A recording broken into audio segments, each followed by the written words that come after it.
9,6 di Rasa FM seperti janji saya di awal tadi, karena hari ini kita tahu merupakan hari peringatan HIV atau hari khas sedunia, hari HIV sedunia yang bertepatan di tanggal 1 Desember 2023. Tentu kita akan mengenang saudara-saudara kita yang meninggal berjuang dengan sakit virus ini. Nah, sahabat Ras, sedikit flashback bahwa kasus HIV di Indonesia di tahun ini mengalami peningkatan. Kabar yang kami dapatkan ini pun dari langsung dari Kementerian Kesehatan. Dr. Muhammad Sahril menyampaikan bahwa penularan kasus yang didominasi oleh ibu rumah tangga, dan kabarnya juga berdasarkan data Kementerian Kesehatan, jumlah ibu rumah tangga yang terinfeksi HIV mencapai 35%. Angka tersebut lebih tinggi dibandingkan kasus HIV pada kelompok lainnya seperti suami, pekerja seks, dan kelompok men sex with men. Nah, aktivitas ini pun telah menyumbang sekitar 30% penularan dari suami ke istri. Dampaknya, kasus HIV baru pada kelompok ibu rumah tangga bertambah sebesar 5.100 kasus setiap tahunnya. Di Kota Makassar sendiri, kalau kami dapatkan informasi per Juni di tahun ini, bahwa pemerintah Provinsi Sulsel telah merilis bahwa tren penyebaran kasus HIV itu meningkat signifikan di 2 tahun terakhir.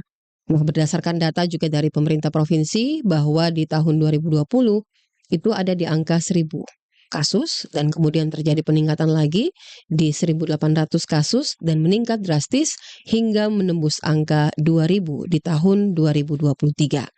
Ini keterangan yang saya peroleh di bulan Juni dari Dinas Kesehatan Provinsi Sulawesi Selatan, dan HIV/AIDS ini kabarnya membuktikan tingginya kasus HIV dan AIDS ini membuktikan kinerja tenaga kesehatan di tingkat dasar seperti puskesmas cukup baik dalam melakukan screening kepada masyarakat, khususnya pada kelompok berisiko. Nah, pada pagi hari ini kita akan berdiskusi dan kita juga akan mencari tahu bagi Anda pun sahabat Ras yang penasaran dengan seperti bagaimana penularan HIV. Saat ini saya sudah kedatangan 2 tamu yang sudah saya sebutkan dari awal pertemuan kita pagi. Ada Ibu Rahayu dari IPI, yaitu Ikatan Perempuan Positif Sulsel, dan ada Bapak Takdir dari YKPDS Sulsel. Kita akan membahas terkait dengan kasus HIV, dan Bu Ayu ini saya jangan memperkenalkan secara detail ya. Nanti Bu Ayu sendiri yang memperkenalkan dirinya, dan sedikit gambaran bahwa Ibu Ayu ini salah satu, izin Bu Ayu ya, sebagai salah satu pengidap HIV di Kota Makassar, dan positifnya itu tahu dari mana dan dapatnya dari mana, nanti Bu Ayu yang menjelaskan. Tapi sebelumnya saya menyapa dulu. Assalamualaikum Bu Ayu. Ya, waalaikumsalam Kak Ruby. Ya, apa kabar? Iya, alhamdulillah sehat. Maaf ini terlambat. Ada apa-apa, biasa, macet-macet. Ya. Juga ada Pak Takdir. Apa kabar Pak Takdir? Assalamualaikum. Waalaikumsalam. Iya. Kabar baik. Iya, baik. Nah, sahabat Ras, untuk mempersingkat waktu, saya mengizinkan terlebih dahulu Ibu Ayu ini untuk memberikan sedikit pencerahan dan sekaligus memberikan gambaran kepada masyarakat kita bahwa seperti ini loh penularan HIV. Silakan. Iya, terima kasih. Assalamualaikum warahmatullahi wabarakatuh. Teman-teman, perkenalkan saya Rahayu. Teman-teman biasa manggilnya Ayu. Iya. Saat ini saya sibuk-sibuknya sebagai aktivis perempuan juga, dan saat ini saya juga sebagai perempuan dengan HIV positif. Ya. Jadi saya terpapar dari almarhum suami saya yang dulunya dia mantan pengguna narkoba suntik. Ya. Iya, jadi saya bukan pengguna narkoba dan saya tidak melakukan hal beresiko sebelumnya. Seperti itu. Jadi saya tahu statusnya itu tahun 2007, Kak. 2007. Tahun 2007. Dan mulai terapi pada saat itu juga. Jadi selama langsung terapi. Dan pada saat tahu status itu saya lagi dalam keadaan hamil. Jadi langsung diintervensi pengobatan, pendampingan sampai melahirkan juga didampingi seperti itu. Nah, Sejak tahun 2007 tahu status itu, sama teman-teman LSM itu yang mendampingi saya itu diberdayakan juga, diberdayakan, diikutkan, kegiatan-kegiatan, terus kemudian, pada saat itu kebetulan ada kegiatan pelatihan, life skill untuk 10 perempuan, HIV positif, jadi kita diberi pengetahuan tentang bagaimana, Eee, memulai usaha seperti itu untuk, menunjang, kualitas, peningkatan ekonomi kita, seperti itu. Jadi pada saat itu, sampai sekarang saya juga melakukan terapi ARV, tapi saya sekarang sudah mengkonsumsi ARV yang terbaru yang cuman kita minum 1 kali sehari, karena dulu itu selama 15 tahun saya minum ARV jenis lama, itu, yang 2 kali sehari, 2 kali sehari yang efek sampingnya beda dengan, Gitu. iya karena, terapi ARV ini adalah terapi yang diberikan kepada orang yang terinfeksi HIV dan harus diminum seumur hidup. Terapi ARV ini tidak menyembuhkan, tetapi dia hanya menekan angka perkembangan virus dalam tubuh kita. Jadi dia akan memperpanjang masa, hidup seseorang, yang terinfeksi HIV, seperti itu. Jadi sampai sekarang saya alhamdulillah masih melakukan terapi ARV dengan, yang tadi saya bilang jenis yang baru, efek sampingnya sudah tidak ada karena semakin hari semakin, banyak perkembangan tentang pengobatan HIV walaupun belum ada obat yang bisa menyembuhkan, tapi paling tidak ini adalah satu-satunya obat yang bisa, membuat, kita survive sebagai ODIF, seperti itu. Dan pada proses saya, menjalani status sebagai seorang perempuan dengan HIV itu, alhamdulillah, eee, setelah suami saya meninggal, saya menikah kembali dengan, laki-laki yang, dia HIV negatif, tapi dia tahu status saya, dan itu tidak ada masalah dengan dia karena, sebelum saya, mengambil keputusan untuk menikah, saya memang sudah memberitahukan dia bahwa saya HIV positif, pencegahannya bagaimana, penularannya bagaimana. Karena dengan, pengetahuan yang saya tak dapat dari yang tadi kita dilibatkan, diberdayakan, diikutkan, sosialisasi dan sebagainya, akhirnya saya bisa menjelaskan juga kepada pasangan dan keluarga bahwa, bagaimana penyebaran HIV dan, pencegahannya. Karena, eee, terjadinya diskriminasi dan stigma pada saat ini, hanya karena orang takut tertular, seperti itu. Jadi, bagaimana kita juga sebagai ODIF, bisa menjelaskan bagaimana pencegahan dan penularannya, seperti itu. Akhirnya tidak ada masalah dengan pasangan, kita menikah, setelah menikah, saya melakukan program yang namanya PPIA karena tentunya kita akan, mau mempunyai anak lagi, seperti itu. Jadi, sekarang itu di pemerintahan memang ada program PPIA, pencegahan penularan, HIV dari ibu ke bayi. Jadi pada, PPIA ini bagaimana caranya seseorang yang, HIV positif itu mau merencanakan punya anak, sehingga nanti anak yang dilahirkan itu tidak tertular HIV dari ibunya, seperti itu. Jadi ada tahapan-tahapan yang kita lalui, dan itu kita konsultasikan sama dokter yang, memang sudah terlatih, seperti itu. Jadi alhamdulillah setelah saya melakukan, menjalani proses PPIA dengan, pasangan itu alhamdulillah, 3 anak saya lahir dengan, HIV negatif dan semuanya sudah saya tes dan hidup, tanpa HIV. Dengan terapi ARV pun juga alhamdulillah saya bisa, hidup normal seperti, perempuan Sekarang. iya seperti sekarang, berdaya, membantu teman-teman juga men-support teman-teman juga yang sama dengan saya bahwa misalnya ya HIV itu memang bukan vonis mati seperti yang sebelum-sebelumnya sudah dikatakan.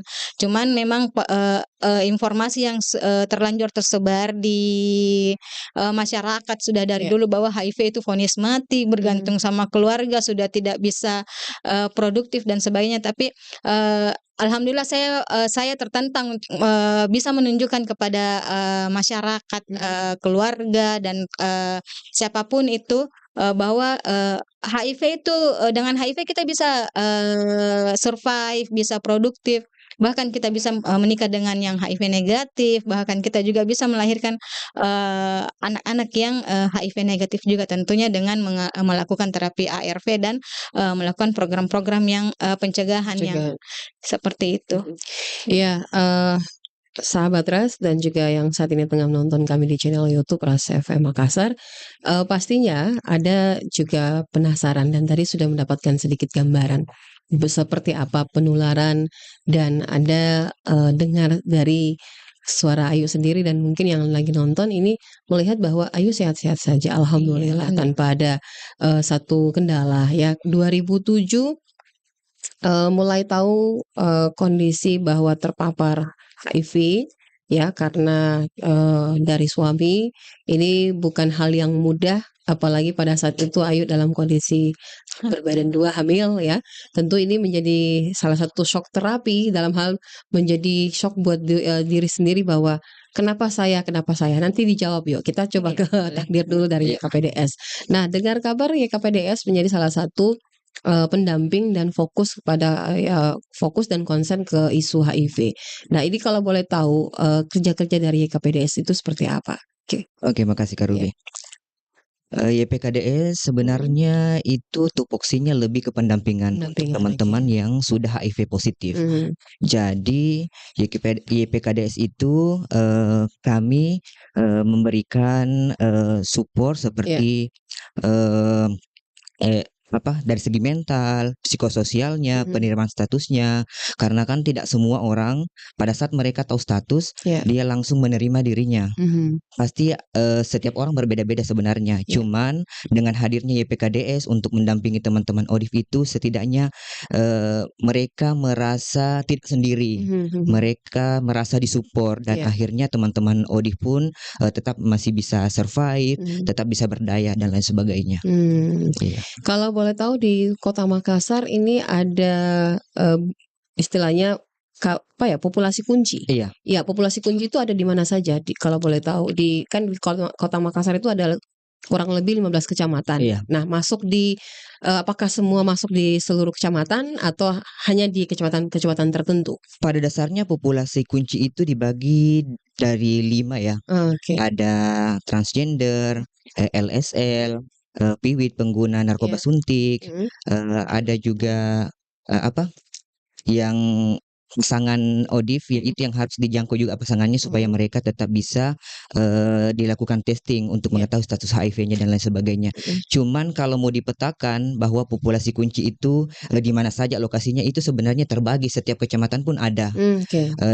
Lebih ke untuk mengetahui populasi kunci itu biasanya kan petugas lapangan ya Kak Ayu ya yang yang terjun ke lapangan langsung. Biasanya kerjasama juga dengan dinas pendidikan yang memang langsung terjun ke lokasi di mana dia biasanya melakukan aktivitas berkumpul apa segala macam. Seperti itu. Iya. Ya, memang kita lihat bahwa konsen dari YKPDS ini kepada pendampingan. Nah, bentuk-bentuk pendampingan yang diberikan oleh YKPDS sendiri seperti apa ya? Bentuk pendampingan yang kami berikan yang pertama tentunya setidaknya pasien pada saat dia melakukan testing dan hasilnya positif HIV, maka kita harus memberikan dia dukungan secara psikologis dulu, secara mental, bagaimana dia bisa menerima statusnya. Yang kedua, setelah mereka bisa menerima statusnya, setidaknya orang dengan HIV ini dia bisa survive, tetap bisa berdaya, dan selanjutnya dia bisa akses layanan. Jadi setidaknya dia tidak selalu bergantung kepada pendampingnya, dia tidak selalu bergantung kepada petugas layanannya, akan tetapi lambat laun dia bisa mengakses obatnya sendiri. Jadi secara tidak langsung ODIF ini sudah bisa dikatakan bahwa dia sudah berdaya, tanpa bergantung lagi kepada orang lain. Iya, akses layanan menjadi salah satu hambatan biasanya. Nah, pasti ini dirasakan oleh Ayu sendiri. Nah, yuk sebelum dijawab juga tadi saya kan sudah bertanya nih, ketika awal mengetahui bahwa saya terpapar virus ini dan ya tahulah di tahun itu tahun 2000-an tahun 99 sampai 2000-an itu kan kita masih buta dengan informasi HIV penularannya dan obatnya. Orang bilang tinggal tunggu saja ajal ya dijemput.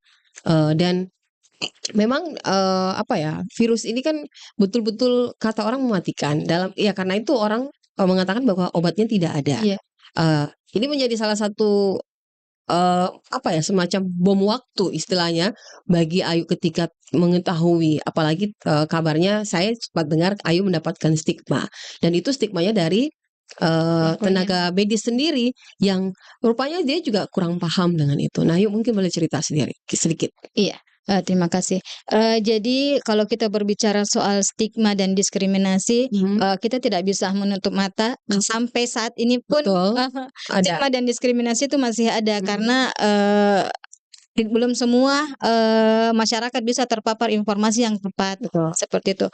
Nah, sharing tentang stigma dan diskriminasi yang saya alami tahun 2007 itu karena memang kondisinya pada saat itu untuk layanan yang terlatih dan jangankan layanan, ke masyarakat yang mendapatkan informasi juga pun memang masih sangat minim penyebaran informasi ke masyarakat umum dan layanan kesehatan. Karena pada saat itu pun juga layanan yang hanya untuk PDP, untuk perawatan dan pengobatan HIV itu hanya satu, hanya di Rumah Sakit Wahidin saja. Beda seperti sekarang. Sekarang kan sudah hampir seluruh layanan itu nakesnya terlatih oleh Dinkes. Kalau dulu hanya Wahidin saja. Jadi dulu itu saya harus bolak-balik dari rumah saya ke Wahidin untuk mengakses layanan kesehatan. Dan itu pun juga satu-satunya layanan itu di situ pun juga maaf saya harus menyebutkan kalau masih banyak terjadi diskriminasi dan saya sendiri yang mengalami pada saat itu saya mau melahirkan, itu pun saya mendapatkan diskriminasi pada saya tidak mendapatkan hak saya untuk bisa melahirkan secara nyaman dan tenang karena pada saat itu konsentrasi saya terganggu dengan masuknya semua dokter di dalam ruangan tempat saya melahirkan yang sehingga membuat saya tidak konsentrasi pada saat itu. Dan kemudian tiba-tiba ada pembuatan film, ada pembuatan video dan foto tanpa izin ke saya. Langsung tiba-tiba masuk foto, rekam. Tapi pada saat itu ya karena kita dalam kondisi lagi fokus konsentrasi untuk melahirkan, saya simpan dulu. Saya tidak bertanya pada saat itu. Nah, setelah saya melahirkan, kemudian diskriminasi yang terjadi lagi, saya tidak bisa mengambil ari-ari anak saya itu langsung dibuang ke dalam tong sampah. Sementara kita kan di budaya Makassar boleh kita tanah itu harus ditanam, boleh kita memakai handscoom dan sebagainya seperti itu. Tapi itu tidak diberikan, itu langsung dibuang. Baju yang saya pakai, pokoknya dalam satu ruangan itu barang-barang yang ada pada saat itu termasuk kasur itu semua dibakar.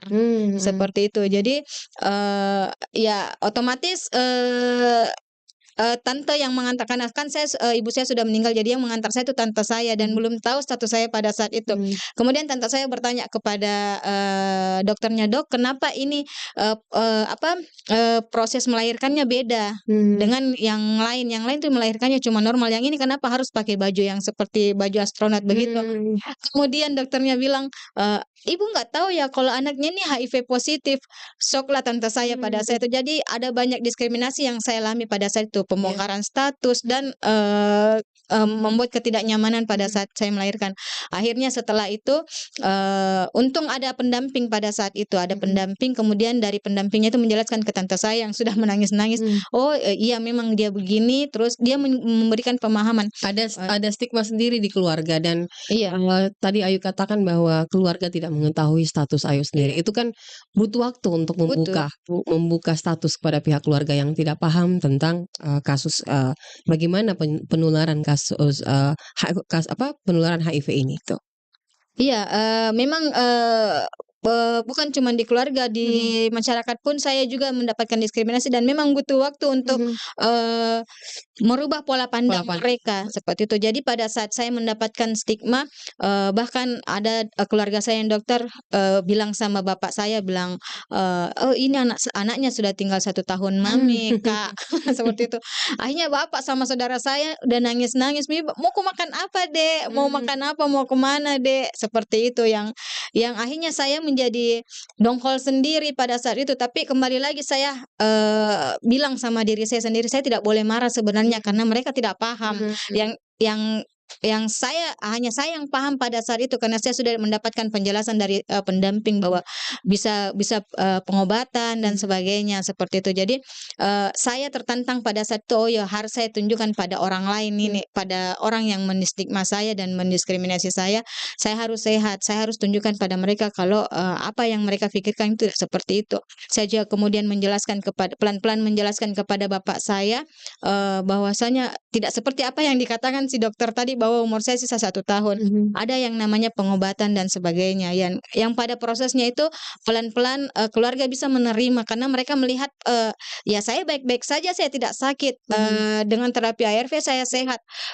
Kemudian dengan itu bapak saya juga saya libatkan.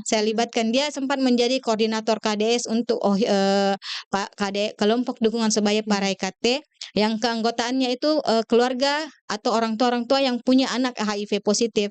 Jadi mereka juga saling mensupport, memberikan informasi obat apa yang suplemen apa yang dikasih minum anak tak seperti sharing-sharing seperti itu. Jadi bapak saya juga ikut terlibat dan membantu juga menyebarkan informasi sosialisasi HIV ke orang-orang yang lain dan pada saat mulai terapi ARV itu alhamdulillah saya drop hanya pada saat tahun 2007 itu saya sempat masuk rumah sakit karena HB saya rendah. Setelah saya melakukan terapi ARV, alhamdulillah sampai sekarang saya tidak pernah lagi maksudnya dapat perawatan di rumah sakit rawat inap seperti itu. Kalaupun sakit saya hanya minum obat-obat warung, alhamdulillah sembuh. Jadi hidupnya seperti orang-orang yang normal, Pak. Iya. Cuman bedanya ya saya punya virus dan saya harus minum obat seumur hidup, yang lainnya tidak. Tapi untuk secara produktifnya sama. Kalau dilihat secara kasat mata ya HIV itu tidak kelihatan. Beda dengan orang yang flu atau TB ya. Setahu saya juga kasus TB TB di Kota Makassar itu meningkat dan TB lebih cepat penularannya dibanding HIV. Nah, nanti Ayu bisa cerita juga soal itu. Nah, saya ke Takdir di pendampingan dari teman-temannya ke PDS. Saat ini kalau boleh tahu data yang yang didampingi oleh teman-temannya ke PDS seberapa banyak? Apakah jangkauannya hanya di Sulawesi Selatan atau juga masuk ke wilayah lain? Oke, untuk YPKDS sendiri pasien yang didukung saat ini sekitar 7.000, hampir 9.000 dengan di luar Sulawesi Selatan. Kan wilayah intervensi YPKDS ada di Sulawesi Barat, ada di Mamuju, ada di Kendari juga, Sulawesi Tenggara dan di Sulawesi Selatan. Jadi kalau mau di total itu sekitar 9.000 lebih total dampingan.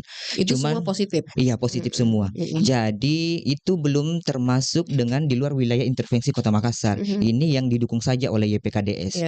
Jadi mungkin bisa sampainya jumlahnya 10.000 ke atas gitu kasus yang ada di Sulawesi Selatan gitu. Jadi YPKDS sendiri itu melihat dari angka kasus juga dilihat dari data Dinas Kesehatan Kota Makassar ini. Untuk testing HIV di tahun 2022 itu ada 54.821 orang yang testing. Dan iya. Dan temuan kasus baru di sepanjang tahun 2022 itu ada sekitar 1.083 orang. 1.083 orang. Jadi kalau itu tingkatan Sulsel atau Makassar? Untuk Kota Makassar. Makassar. Iya. Besar ya. Jadi ini untuk Kota Makassar saja. Dan rata-rata usianya itu di usia remaja dan produktif. Makanya kami dari YPKDS untuk saat ini start kemarin setelah Lebaran Kak, itu ada kerjasama dengan Dinas Pendidikan Kota Makassar. Kita ada melakukan sosialisasi ke tingkat SLTP, sekolah tingkat pertama untuk mengedukasi terkait dengan informasi HIV/AIDS dari penularannya bagaimana, media penularannya apa saja, dan tentunya kami selipkan juga terkait dengan kesehatan reproduksi dan bahaya penyalahgunaan narkoba. Itu yang kami sosialisasikan ke tingkat SMP karena melihat dari angka kasus tadi bahwa yang paling banyak terpapar virus HIV itu di usia remaja dan produktif. Tadi saya katakan bahwa ada peningkatan kasus dan itu banyak didominasi ibu dan anak ya, dan usia-usia produktif. Sebenarnya kalau kita melihat secara kasat mata juga ini, kasus HIV itu di tingkatan remaja sebenarnya apa sih yang menjadi kita kan bertanya-tanya kenapa di usia produktif, usia-usia remaja, malah dengar kabar ada usia 8 tahun ya kalau tidak salah 10 tahun ya. Kemarin saya temuan kasusnya itu ada di usia 11 tahun. 11 tahun. Iya. Nah, itu kalau kita lihat sekarang ini kan juga pergaulan nih semakin apa ya, kita agak ya orang tua memang perlu seperti tagline pemerintah kota bahwa kita perlu jagai anak kita, jagai anak kita. Nah, ini menjadi salah satu apa ya, salah satu orang bilang kasus HIV ini akan menjadi seperti bom waktu atau gunung es yang nantinya semakin kesini semakin ketika orang sudah berani testing ya pasti kalau iya betul. Iya. Kemarin ada case juga, ada di betul tadi kata Kak Ruby ada yang usia 9 tahun sama 11 tahun. Kasusnya ini sebenarnya ada sebenarnya pelecehan seksual di dalamnya. Anak ini dia selalu pergi mengaji di suatu masjid gitu. Jadi ini dilecehkan oleh ustaznya sendiri. Ini pengakuan dari si korban. Iya, dugaan ya. Iya, jadi orang tuanya sempat shock juga pada saat itu. Kok bisa anak saya terpapar HIV, sedangkan anak saya pergi sekolah saya antar, mau ke supermarket pun saya antar, waktu pergi mengaji pun saya antar. Kok bisa? Dari mana dapatnya? Apakah pernah melakukan ada kontak dengan HIV atau bagaimana? Usut punya usut, ternyata dia korban pelecehan seksual. Oke. Nah, ini perlu apa ya? Kita jadi agak-agak merinding juga ya. Kalau menurut saya ini perlu pendampingan lebih lanjut lagi, termasuk untuk psikologisnya anak karena kalau menurut pengalaman yang saya lihat Kak Ruby itu banyak juga teman-teman yang akhirnya memilih menjadi LSM itu karena mereka awalnya menjadi korban terus kemudian menjadi pelaku, akhirnya menjadi pelaku dan itu kalau tidak didampingi sejak kejadian itu akan bisa terjadi yang seperti itu. Iya betul, saya juga dapat cerita, bukan cerita sih sebenarnya saya mungkin teman-teman dari aktivis perempuan pun melihat seperti itu dan ya biasanya itu ketika dia sudah pernah menjadi korban dan tidak terdampingi dengan baik, dia akan menjadi pelaku berikutnya. Nah, ini memang perlu pendampingan dan perlu kolaborasi sebenarnya dalam penanganan kasus HIV ini, bukan hanya di kasus HIV-nya saja, tapi ada runutannya seperti pendampingan mulai dari sejak dini, mendampingi anak-anak mulai dari tentu saja mulai dari mereka di rumah, tontonan-tontonan kan juga menjadi salah satu edukasi yang bagus yang perlu kita lihat dan sekarang kan tinggal memberikan gadget kepada anak-anak bahwa ketika orang tua ingin happy ya anak-anak juga mau happy ya tinggal kasih gadget ya tidak sementara di gadgetnya sendiri tinggal kita buka langsung muncul yang gambar-gambar orang-orang yang setengah telanjang gitu tanpa kita mencari langsung muncul sendiri itu biasanya orang langsung kelihatan tanpa busana bugil ya. Nah Bu Ayu saya masih mau mengulik nih dan saya masih penasaran pasti juga pendengar kita yang nonton pun juga penasaran. 2007 mengetahui status dan keluarga pun juga tadinya menjauh dan akhirnya mendekat, tenaga medis juga yang tadinya banyak memberikan stigma. Nah, kapan Bu Ayu itu bisa dapat pendampingan? Apakah ketika baru tahu status kala itu langsung dapat pendampingan di tahun 2007 atau ketika masih bersama dengan almarhum suami itu sudah dapat pendampingan atau seperti apa? Iya, jadi pada saat itu nah memang yang duluan tahu status itu saya. Jadi kondisinya pada saat itu bisa tahu statusnya kenapa?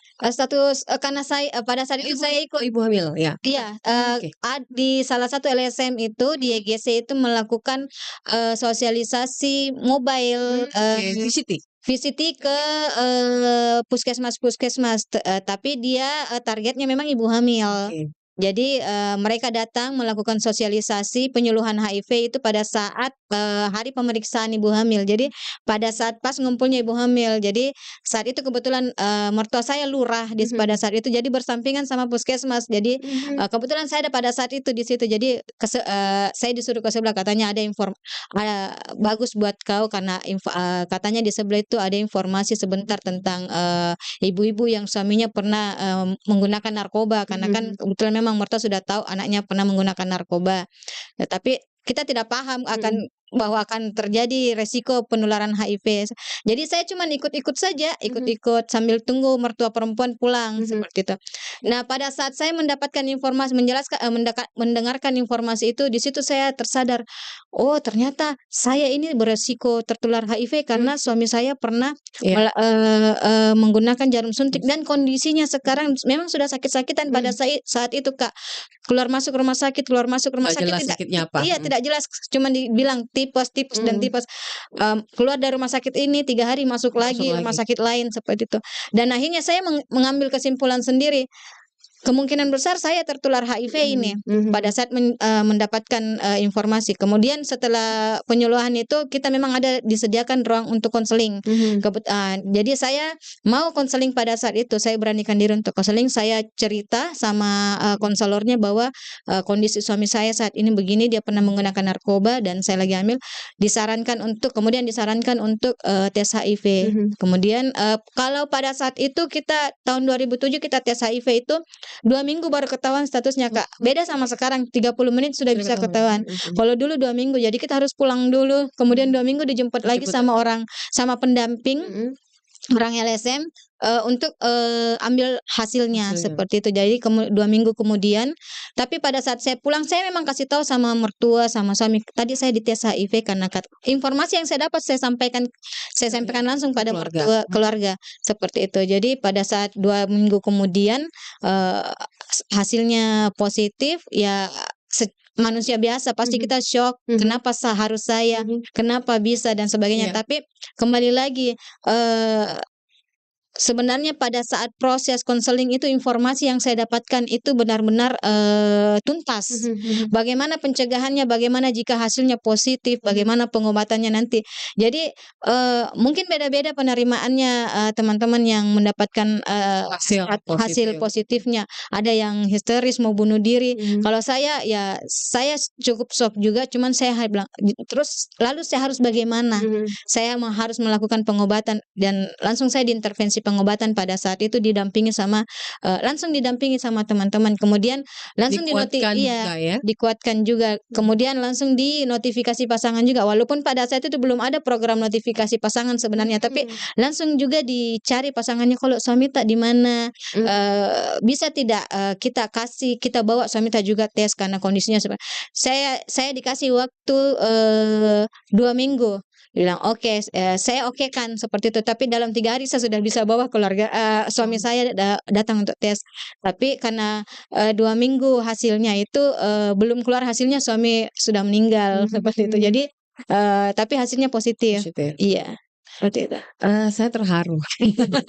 Saya terharu dengar cerita Ayu yang punya keberanian. Terus saya kalau perlu next month jempol 10. Kalau punya jempol 10. Karena tidak semua orang itu mau berani periksa ketika mengetahui mungkin dan saya meyakini bahwa Bu Ayu ini pasti bilang mungkin saya terpapar dengan virus ini ketika mengetahui suami sakit, dan ketika Bu Ayu merasakan bahwa saya harus periksa itu yang menjadi pikiran saya, kenapa ini Bu Ayu langsung mau berpikir untuk periksa. Kan biasanya itu ada dorongan, tapi kan ketika pasti kan jangan deh saya periksa, takutnya saya positif, kira-kira seperti apa, diterima jika atau tidak. Apalagi setelah mendapatkan penjelasan bahwa ketika kita tahu bahwa kita positif itu akan banyak stigma di luar sana. Itulah yang kadang-kadang membunuh sebenarnya, membunuh secara membunuh secara halus. Secara halus kata orang. Secara fisik mungkin kita tapi secara mental itu terpukul sekali dengan apalagi orang-orang di sekitar kita sendiri, keluarga kita sendiri yang menstigma itu kadang-kadang sakitnya seperti apa ya. Seperti itu. Nah, alhamdulillah sampai hari ini sahabat Ras dan juga saat ini yang tengah menonton kami melalui channel YouTube itu kalau lihat kondisi fisik Bu Ayu sampai hari ini, dan saya berteman sudah cukup lama dengan Bu Ayu. Sudah kenal Bu Ayu lama, tapi baru kali ini mengulik dia cukup jauh. Karena saya pikir kita juga harus tahu privasi orang. Jangan sampai ketika Bu Ayu mau membuka, ya alhamdulillah. Ini membuat menjadi pelajaran buat kita juga. Nah, Bu Ayu, Ibu Ayu kan dari IPI nih, Ikatan Positif Perempuan. Ikatan Perempuan Positif. Nah, boleh dicerita sedikit juga ini tentang IPI, sudah kan pastinya yang ada di dalam itu pasti ibu-ibu, baik ibu-ibu maupun juga remaja, pendampingan kepada ibu-ibu, karena kan semakin kesini kasus yang paling banyak itu perempuan. Silakan Bu Ayu. Iya. Jadi sejak tahu status itu saya tergabung di LSM, kemudian saya awalnya terpanggil hati saya bahwa saya harus mensupport teman-teman yang seperti yang sama dengan saya. Paling tidak saya share tentang apa manfaat dari ARV sehingga saya bisa survive seperti sekarang. Akhirnya saya ikut terjun sama teman-teman penjangkau lapangan dulu. Saya minta ikut kak kalau ke rumah sakit ketemu sama teman-teman yang sama seperti saya, bilang kenapa dek, mau kak juga kasih support seperti itu. Jadi saya diikutkan. Akhirnya alhamdulillah secara tidak langsung saya sudah menjadi aktivis karena saya mendampingi teman-teman perempuan, walaupun saya secara sukarela pada saya tidak cari, saya nggak pikir mau dapat uang, nggak perlu yang penting saya ketemu sama mereka, saya support mereka seperti itu. Akhirnya alhamdulillah tahun 2011 saya dipercayakan sama teman-teman di Makassar itu untuk menjadi koordinator IPI, Ikatan Perempuan Positif Indonesia. IPI sendiri itu sudah ada sejak tahun 2005. Dia pusatnya ada di Jakarta dan ada di 28 provinsi.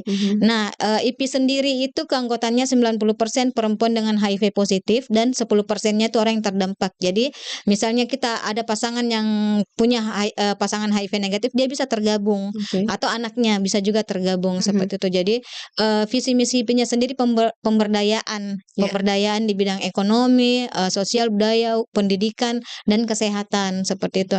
Jadi dalam kerja-kerjanya IPI sendiri kita sukarela Kak. Dari tahun 2011 itu IPI ada di Makassar itu di Sulsel itu kita kerjanya secara sukarela. Jadi kadang kita mendampingi teman-teman, kita juga berkolaborasi dengan teman-teman PS manakala ada teman-teman perempuan yang butuh support dengan sesamanya perempuan. Teman-teman pendamping sebaya biasanya nelfon, "Yuk ada teman yang butuh informasi tentang pengobatan pada perempuan atau informasi tentang PPIA, boleh saya langsung maju atau teman-teman yang lain yang bisa maju seperti itu." Karena salah satu support yang bisa membuat kita seorang teman ODIF itu menjadi berdaya, percaya diri, ya bertemu dengan sesamanya supaya mereka merasa tidak sendiri. Iya. Dan alhamdulillah di IPI sendiri sekarang kita bermitra dengan YPKDS, YGC, dengan beberapa jaringan yang lainnya, PKNM, OPSI dan sebagainya, yang mereka ada porsi masing-masingnya, ada yang khusus pengguna nafsa, ada yang khusus untuk pekerja seks, ibu rumah tangga dan sebagainya. Kemudian dari itu saya juga membentuk suatu KDS, kelompok dukungan sebaya Edelweiss. Dia hampir sama dengan IPI tapi KDS itu skala kecilnya. Jadi kita itu mulai tahun 2007 itu saya bikin KDS Edelweiss itu dari 10 perempuan yang ikut pelatihan life skill tadi, karena kita merasa kita butuh wadah untuk sharing, support, informasi pengobatan dan sebagainya. Dari 10 orang yang membentuk KDS ini, sisa 2 orang yang hidup saat ini hanya saya dengan satu teman saya yang sekarang bekerja ada di Bandung sekarang. Tapi alhamdulillah KDS-nya sekarang berkembang dengan baik, menjadi wadah yang bisa memberikan informasi yang bermanfaat untuk teman-teman seperti itu. Nah, dari IPI sendiri KDS Edelweiss dan IPI sendiri ini hampir sama kerjanya juga, visi misinya menjangkau dan mendampingi, walaupun kita secara sukarela tapi saya kira tidak bisa dinilai dengan materi, dengan apapun. Kalau kita bisa, yang tadinya teman-teman perempuan datang kepada kita nangis-nangis, saya ini begini, saya ditinggalkan sama temanku, pasanganku, tapi setelah bertemu dengan kita, ayo saya pernah ada di posisimu, saya juga pernah sakit seperti kamu, saya juga pernah diskriminasi. Setelah ketemu kedua kalinya mereka sudah senyum, mereka sudah bisa semangat kembali, itu satu kebanggaan tersendiri untuk saya dan teman-teman yang lain, sudah bisa berbagi semangat kepada teman-teman. Dan alhamdulillah sekarang di IP sendiri ada program emak klubnya. Jadi emak klubnya itu kita lebih ke memberikan edukasi terkait PPIA. Jadi memastikan perempuan yang HIV positif itu merencanakan kehamilannya, karena kalau tidak direncanakan akan berisiko besar menularkan kepada anaknya. Memastikan dia mendapatkan pengobatannya, haknya untuk profilaksis, pemeriksaan AID, memberikan informasi terkait imunisasi apa yang cocok buat bayi yang lahir dari ibu yang HIV, karena tidak semuanya cocok, Kak. Ada beberapa yang tidak bisa. Kemudian KB apa yang cocok untuk perempuan yang HIV positif, seperti itu, sampai memastikan anaknya itu lahir dengan HIV negatif. Kemudian jika anaknya sudah lahir dengan HIV negatif, kita lanjutkan ke KDS untuk dukungan supportnya. Ya. Oke, baik. Terima kasih Ayu, dan Takdir di KPDS sebagai pendamping ya, atau konselor. Iya. Pendamping. Nah, suka duka sebagai pendamping boleh cerita. Oke, baik Kak. Suka duka sebagai pendamping sebenarnya kebanyakan sukanya sih. Banyak sukanya. Kebanyakan sukanya. Karena yang paling penting bagi kami bahwa kami merasa sukses kalau yang kami dampingi itu dia kembali dengan wajah senyum, ceria, dan dia bisa survive. Itu suatu kebanggaan terbesar bagi kami. Sebenarnya meskipun itu bukan dinilai dari bahwa kita berhasil 100%, tidak. Karena ada juga beberapa orang yang memang agak keras kepala dan dia masih merasa sehat. Oh, saya HIV tapi saya masih sehat, saya masih bisa bekerja. Dan hal seperti ini yang men-trigger kami untuk tetap mengkasih edukasi terkait informasi bahwa dampaknya apabila teman-teman itu putus dengan ARV. Selalu saya tekankan ke teman-teman ODIF, teman-teman dampingan, bahwa ARV ini adalah, kata kasarnya, anggap ini adalah nyawa keduamu. Karena HIV ini tidak ada obatnya. Ya. Obatnya itu cuma untuk menekan virus saja. ARV itu untuk menekan virus, bukan untuk mengobati. Jadi teman-teman, kalau virusnya tidak ditekan, maka banyak infeksi oportunistik yang bisa masuk. Jadi misalnya kalau selalu menganggap bahwa saya masih sehat, ini akan jangka panjangnya pasti akan drop. Saya bilang seperti itu. Jadi teman-teman yang HIV positif ini, kami harus selalu memberikan support dan informasi terkait bagaimana pentingnya untuk pengobatan ARV. Dan ada beberapa juga orang yang ingin membuka statusnya ke keluarganya, akan tetapi dia masih belum ada keberanian, ataukah mungkin ke pasangannya dia belum ada keberanian untuk membuka, takutnya mungkin ditinggalkan atau mendapat stigma dan diskriminasi. Makanya kami sebagai teman-teman pendamping juga dibantu dengan pihak konselor dan KPS kami juga yang ada di kantor, kalau misalnya kita kasih edukasi ke pasangan mereka atau ke keluarga mereka apabila mereka ingin membuka statusnya, khususnya yang teman-teman yang biasa ingin melakukan proses pernikahan. Iya, karena baru-baru ini kami dapat kasus seseorang ini 3 hari kemudian dia ijab kabul. Tapi sebelumnya itu dia di Makassar? Iya, di kota Makassar.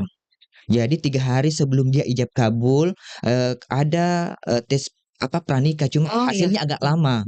Pas dia hampir ijab kabul baru keluar hasilnya, ternyata HIV positif. Si perempuan atau yang laki-lakinya malah yang kena HIV positif. Jadi kami kasih edukasi secara ini, secara empat mata lah, tanpa melibatkan dulu semua keluarganya. Apakah ini si pihak calon mempelai prianya dia bersedia dibuka statusnya sama calon mempelai wanitanya atau bagaimana? Akhirnya yang mempelai prianya ini dia bersedia. Makanya kami bantu untuk membuka statusnya ke pasangannya, dan akhirnya pasangannya pun alhamdulillah menerima dengan adanya edukasi ini, dan pasangannya pun berhasil kami tes, dan alhamdulillah sampai saat ini pasangannya masih negatif hasilnya. Iya, dan pasangannya ini kami ada ada namanya layanan PrEP, yaitu profilasis untuk pencegahan HIV. Jadi sasarannya kami itu adalah populasi kunci tentunya, dan juga pasangan dengan orang HIV. Jadi itulah yang kami memberikan edukasi terkait PrEP ini untuk pencegahan HIV. Ya, ini bisa membuka mata orang dan membuka telinga orang dan pikiran orang lah tentang HIV, bahwa ya mau tidak mau untuk menjauhi, ya menjauhi. Dan sekarang kan kalau boleh dikata perilaku, apalagi sekarang ini banyak, kalau kita lihat pekerja seksual itu kan dulu ada di tempat tertentu. Sekarang kan kita lihat juga semakin terbukanya ruang pekerja seks itu ada di mana-mana. Ya, sekarang hotel-hotel pun juga penginapan Tidak pun perlu juga mangkal tidak ya. perlu mangkal gitu. Sudah ada lokasi sendiri. Nah, ini katanya juga agak sulit untuk melakukan VCT ya. Seharusnya bisa bisa melakukan VCT di tempat-tempat hiburan. Kan biasanya ada kolaborasi itu kan kalau tidak salah dengan Dinas Kesehatan, Satpol PP ya, untuk turun sama-sama di tempat-tempat hiburan untuk melakukan penjangkauan, paling tidak untuk mengetahui lah masyarakat Kota Makassar. Karena kalau kita lihat angkanya itu sekarang cukup besar, berada di 15.000, dan kabarnya ada 4.000 yang melakukan pengobatan ARV ya. Itu yang Kota Makassar. Kota Makassar besar, dan angka 4.000 itu yang berobat. Ya itu yang ketahuan, yang tidak ketahuan ada 10.000. Ini bagaimana nih kalau tidak ketahuan, dan ya kita tidak tahu, jangan sampai dia berpindah ke satu orang ke orang yang lain, atau dia menularkan ke orang yang lain, begitupun berikutnya. Ini perlu perlu memang kerja sama dan kolaborasi. Kalau ya KPDS sendiri, penjangkauan di Kota Makassar ini menyeluruh ya. Tadi kan kalau katakan ada di setiap ya. Kalau untuk YPKDS sendiri, selain mendampingi, kami juga menjangkau sih sebenarnya. Tapi terkhusus kami dari pendamping itu kami menjangkau pasangan risiko tingginya, termasuk pasangan seksualnya dan pasangan suami atau istri itu atau anak orang dengan HIV. Untuk penjangkauan sendiri itu ada YGC di Kota Makassar, itu memang untuk menjangkau. Kebetulan saya pernah menjadi penjangkau Kak, untuk penjangkaunya teman-teman YGC. Jadi alurnya itu untuk di layanan itu kita penjangkau membawa dampingan kita, kemudian pada saat dia tahu status kita rujuk ke teman-teman PS. Ya, jadi untuk penjangkauannya sendiri itu kita ada dua, ada tatap muka dan virtual outreach. Jadi kita menjangkaunya itu melalui aplikasi-aplikasi kencan, seperti misalnya micet, banyak ya, banyak. Grindr dan sebagainya. Di situ kita melempar informasi apa itu HIV, ada kondom gratis loh sekarang, untuk menarik perhatian mereka. Karena sekarang kan seperti yang kita tahu sekarang ini masih banyak teman-teman yang melakukan kerja seks itu, pekerjaan seks itu tidak memakai pengaman, karena yang pertama mereka malu untuk beli di apotik atau di minimarket, ya. Yang kedua karena biasanya tamunya tidak mau. Jadi kita memberikan edukasi bagaimana sebenarnya manfaat dari kondom itu, bagaimana penyebaran HIV, termasuk IMS dan sebagainya. Dan kita banyak menjangkau teman-teman dari situ, dan banyak yang kita akhirnya mengetahui statusnya dari kita virtual outreach, melakukan penjangkauan melalui online, dan tatap mukanya itu memang kita langsung turun ke circle-nya mereka, di tempat-tempat ngumpulnya mereka, di kosan, kita mobile door to door, kita mobile di tempat ngumpulnya, atau saya sendiri masuk di grup-grup tertentunya. Jadi ada grup yang memang di dalamnya semua berisikan komunitas-komunitas tertentu yang di situ kita bisa menjangkau mereka, memberikan informasi dan sebagainya. Seperti jadi kita harus turun setiap malam. Kalau pengalaman saya, setiap malam saya harus turun ke tempat ngumpulnya mereka, di mana lagi ada, di mana lagi. Karena saya pernah menjadi penjangkau untuk teman-teman LSL dan Waria. Jadi ke salon-salon untuk memberikan informasi, kemudian di mana mereka bisa melakukan VCT dan sebagainya. Seperti itu. Tidak mudah, tapi itu harus dijalankan, dan kita juga melihat bahwa untuk kepentingan banyak orang, dan memang tidak bisa kita abaikan bahwa ada di sekitar kita Ada. dan itu tidak terlihat secara kasat mata. Ya kalau sahabat Ras dan yang nonton di YouTube kalau lihat secara fisik ya mohon maaf yuk ya pasti berpikir bukanlah dia bukan orang yang pengidap HIV secara fisik. Mereka berpikir itu seperti kalau pengidap HIV itu ya kan ada yang mengatakan penderita. Mohon maaf kan dalam tanda kutip itu penderita. Padahal mereka tidak menderita.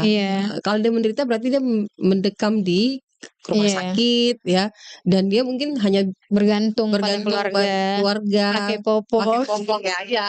Tapi Ayu punya aktivitas banyak ya di luar sana selalu nah kalau boleh tahu yuk selain di Kota Makassar untuk edukasi ini sudah sampai kemana-mana nih memberi edukasi? Kalau untuk edukasinya sendiri ya sering diundang kemana-mana nih. Oh iya, sering keluar daerah, ke luar kota juga sering. Kadang kita juga ada pertemuan-pertemuan di luar kota dengan jaringan lain yang ada di kota lain.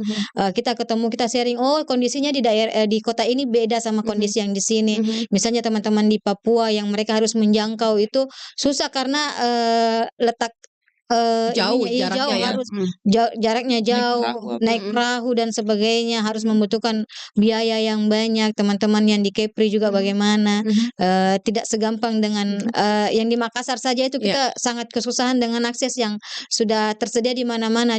Bagaimana dengan mereka? Terus kalau untuk di Makassar sendiri di Sulsel sendiri itu ya kita sering diundang ke kabupaten-kabupaten seperti Sopeng, Toraja juga pernah, Palopo untuk memberikan edukasi kepada masyarakat dan juga kepada pemerintahannya karena masih banyak juga yang seperti kemarin kita ada pertemuan dengan salah satu kabupaten di Makassar di Sulsel itu ya masih sangat mendiskriminasi pemerintahannya seperti itu. Jadi kadang saya ada ikut itu hanya untuk testimoni. Saya berani melakukan testimoni karena memang saya sudah percaya diri mau menunjukkan pada orang HIV itu tidak seperti yang orang kira saya hanya bergantung pada keluarga. Justru keluarga yang bergantung sama saya seperti itu boleh dibilang kan. Karena saya punya anak, saya harus saya juga mengurus anak saya menyekolahkan, masak sebagai ibu rumah tangga. Kemudian saya juga bekerja dan sebagainya seperti itu. Jadi kadang saya pagi sudah tidak ada di rumah, sudah urus anak, pulangnya sore kadang malam. Saya juga seperti punya beban di hati saya kayak tidak enak kalau saya tidak support teman-teman saya seperti itu. Jadi beraktivitas. Jadi saya selalu mencari di mana lagi ada teman-teman yang butuh support. Saya tanya, ada lagi Kak teman-teman yang butuh support, telepon Kak. Langsung saya cus lagi. Termasuk tadi ikut juga bersosialisasi tentang Kespro, IMS dan Napsa ke teman-teman anak-anak adik-adik SMP seperti itu. Jadi IP juga ikut terlibat. Iya. Kabarnya ada sekitar 200 ya, 200 lebih sudah menjangkau penyangkauan di tingkatan SMP di Kota Makassar. Ini kolaborasi dengan Dinas Pendidikan. Itu ketika masuk ke sekolah-sekolah apa yang mengawali ini, maksudnya apa yang diawali untuk pembicaraan kepada adik-adik nih? Iya, menurut pengalaman kami sih dari teman-teman YPKDS, karena kami ada 7 tim dari YPKDS itu secara bergilir kami ke sekolah-sekolah dan insya Allah kami sasar itu hampir semua sekolah di Kota Makassar kalau tidak salah 440 sekian lah dan mungkin baru 200 yang sudah kami datangi. Cuman pengalamannya itu dan momen di awal yang pada saat kami melakukan opening itu biasanya orang shock, oh HIV gitu kan. Biasa siswanya itu ada HIV, pembahasan tentang HIV. Kalau masalah narkoba mungkin mereka sudah biasa dengar. Kalau masalah HIV kan ini mungkin masih lumrah ke mereka. Makanya beda sekolah, beda karakter sih biasanya kan. Iya kan? Ada beda yang pendekatan juga kali ya. Beda. Ada yang aktif memang dan beberapa juga mungkin sudah beberapa yang mengetahui basicnya tentang HIV, bahkan ada yang belum tahu sama sekali. Nah, inilah gunanya kami dari teman-teman YPKDS bekerja sama dengan Dinas Pendidikan itu untuk kasih edukasi ke teman-teman khususnya remaja di tingkat SMP bagaimana setidaknya teman-teman ini yang remaja bisa menjadi peer educator lah. Setidaknya di teman-teman sebaya mereka bisa memberikan informasi terkait ini HIV/AIDS, bahayanya penularan HIV apa segala macam, resikonya bila tertular HIV dan sebagainya. Makanya setidaknya mereka bisa menjadi apa namanya? Peer Penyambung lidah. educator lah, iya penyambung Iya, lidah untuk kalau sebayanya. iya, mungkin juga untuk dirinya sendiri saja dulu seperti itu. Dengan informasi yang mereka dapat, paling tidak mereka bisa menerapkan pada dirinya, "Oh, saya tidak boleh pacarannya seperti ini, saya harus pacaran sehat." Kan kita tahu seperti anak sekarang itu SMP sudah pacaran. Betul betul. Walaupun kita larang, tapi perkembangan di luar itu, pasti mereka lihat, nonton YouTube, perkembangan style-style pakaian apa, sehingga mereka pacarannya lebih dini seperti itu. Susah kita awasi 1 kali Susah. 24 jam ya. Iya, kemudian untuk sosialisasi ke adik-adik SMP ini memang, banyak tantangannya, ada suka dukanya. Biasanya kalau mereka ngumpul banyakan bermain, terkadang kita harus juga Iya, jadi ekstra. iya ekstra suaranya. Ada sekolah yang menyediakan pengeras suara, ada juga yang tidak, seperti itu. Jadi, ada yang memang seperti tadi yang dibilang, ada yang, sudah mendapatkan informasi, tapi ada juga yang betul-betul memang sangat minim sekali informasinya, seperti itu. Jadi, jangankan, kalau saya sih, kalau sosialisasi, saya panggil juga sama guru-gurunya, "Tabe, Iya iya. Bapak, Ibu, Iya, sekalian dengan kalau boleh kita juga masuk, karena ini bukan cuman untuk murid saja." Dan ternyata memang, eee sebagian besar dari sekolah-sekolah yang kita datangi itu memang sangat, awam sekali tentang, informasi Kespro, EMS dan sebagainya. Bahkan untuk Napsanya sendiri saya pernah punya pengalaman setelah membawakan ada adik yang bertanya, "Kak, bagaimana caranya saya kasih sembuh mamaku?" Maksudnya, "Iya, mamaku suka sabu-sabu, Kak." "Bagaimana?" "Kasih tahu, Kak." Dia bilang begitu, Kak. "Kasih tahu, Kak, caranya, Kak, supaya saya bisa kasih sembuh mamaku." Eee eee, jadi, saya bilang, "Kak, saya kasih nomor teleponku, ndak bisa kita bicara di sini, Dek, karena waktunya." Kita kan biasa cuman dikasih Cuman waktu cuman 1 jam. iya. Iya, jadi saya kasih nomor teleponku, "Chat, Kak, saja kapan saja kau mau, kapan saja kau siap, saya 24 jam siap terima Siap chat-mu, terima. teleponmu," seperti itu. Dan, banyak juga yang sharing, ternyata anak-anak adik-adik SMP tuh sudah banyak yang, pernah mengalami yang namanya IMS. Iya, kencing nanas, sudah banyak yang, adik-adik SMP yang, keputihan juga sudah banyak yang mengalami, Kak. Karena ya itu tadi, bahkan pernah, ada yang ini, dia telepon ke saya dan dia memang, pernah melakukan jual perawan. Iya. Jual perawan di aplikasi tertentu. Aplikasi tertentu. Iya, dibantu sama mucikari. Karena itu tadi perkembangan ya itu tadi, temannya pakai baju ini dia harus juga Ya, punya, temannya pakai iPhone dia juga harus pakai iPhone, seperti itu. ya itulah, serba cerita Iya. yang, apa ya, kita lihat kehidupan sekarang yang, ya kata orang, lihat-lihat ke bawah ki sedikit. Iya. Lihat-lihat ki ke bawah sedikit. Nah, yuk kita berada di, sesi terakhir. Ini momen hari ini menjadi satu momen yang perlu kita, renungkan dan perlu kita jadikan, perhatian, kita tarik, ulur, tarik ke sini kita harus, apa yang harus kita lakukan sebagai, Ayu sebagai orang yang, pengidap HIV sejak 2007 sampai sekarang, alhamdulillah masih diberi kesehatan, mungkin ada pesan, kesan yang ingin disampaikan dan mungkin ada catatan yang harus diingatkan kepada pendengar maupun yang nonton kita pada pagi ini. Silakan. Iya, terima kasih. Di momen 1 Desember sebenarnya ini saya, tidak mau berbicara soal 1 Desember. Saya maunya setiap hari orang Berbicara, betul. berbicara soal HIV, karena kalau cuman berbicara Takutnya 1 redup lagi Desember ya. redup redup, akhirnya, penyebaran, melambat. Iya betul. Melambat.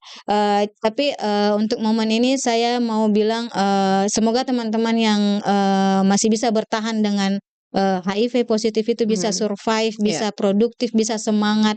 Karena, di luar sana juga, para peneliti itu, setiap harinya juga berusaha mencari obat-obat untuk, menyembuhkan, HIV. Jadi, untuk teman-teman berusahalah bertahan hidup sampai obat penyembuhnya bisa ditemukan, seperti itu. kemudian untuk para aktivis ya teman-teman yang bekerja di isu HIV ini, ya semoga tidak capek, tidak pudar semangatnya, tetap semangat membantu teman-teman untuk memerangi stigma dan diskriminasi karena salah satu pembunuh terbesar di teman-teman HIV sendiri itu stigma dan diskriminasi yang membuat mereka biasanya tidak mau melakukan pengobatan, tidak mau speak up sama statusnya ke keluarga, menutup diri dan sebagainya. Semoga penyebaran informasinya lebih meluas lagi semoga semua masyarakat ikut juga membantu menyebarluaskan informasi yang mereka dapatkan, semua kalangan bisa mendapatkan informasi mulai dari ibu-ibu, adik, pengajian yang biasanya mereka sangat besar diskriminasinya, apalagi berbicara soal teman-teman LGBT itu banyak sekali yang menentang mereka karena sebenarnya untuk urusan orientasi seksualnya itu urusan mereka mungkin sama Tuhan, tapi pada perilakunya yang kita mencegah supaya tidak terjadi penularan. Iya, seperti itu. Jadi untuk teman-teman yang masih dengan HIV tetap semangat. Untuk teman-teman yang sudah meninggalkan kita, Al-Fatihah untuk mereka, semoga diterima di sisi Tuhan. Dan untuk para aktivis dan teman-teman yang bekerja di isu HIV, semoga tetap semangat. Kita bergandengan tangan untuk sama-sama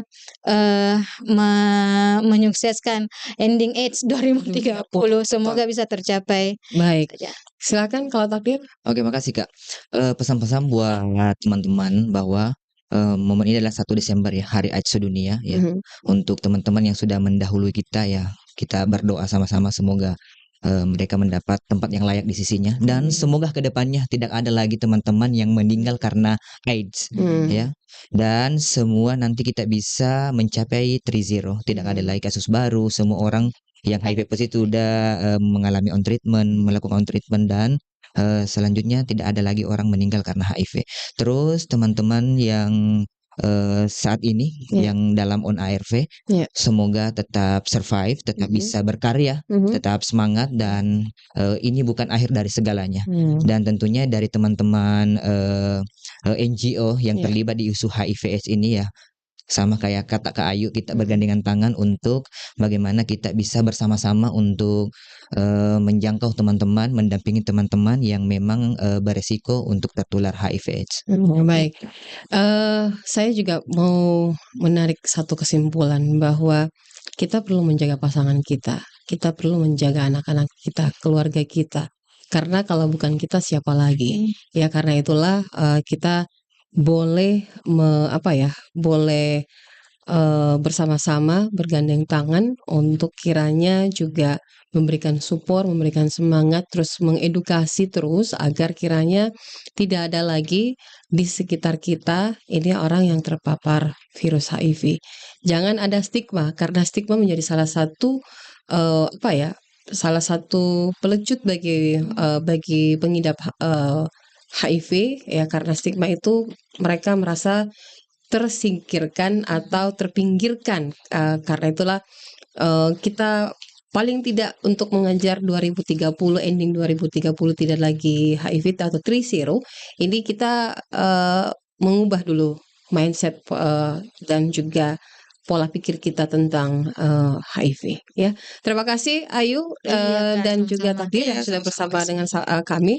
Mudah-mudahan apa yang kita sampaikan di hari ini itu masyarakat dan penonton tercerahkan ya. Dan kita juga berharap bahwa masyarakat kita pasti berharap bahwa masyarakat itu semakin mencari tahu, sebenarnya. Karena sekarang untuk mencari tahu segala informasi itu cukup gampang. Ada Om Google, ada Om Google yang bisa menjawab tapi harus ini lagi di-combine dengan informasi yang betul-betul terpercaya ya. Jangan sampai kita hanya mempercayakan melalui mesin waktu kata. Iya, di mesin juga kan banyak informasi yang salah, yang sengaja dibuat salah. Betul.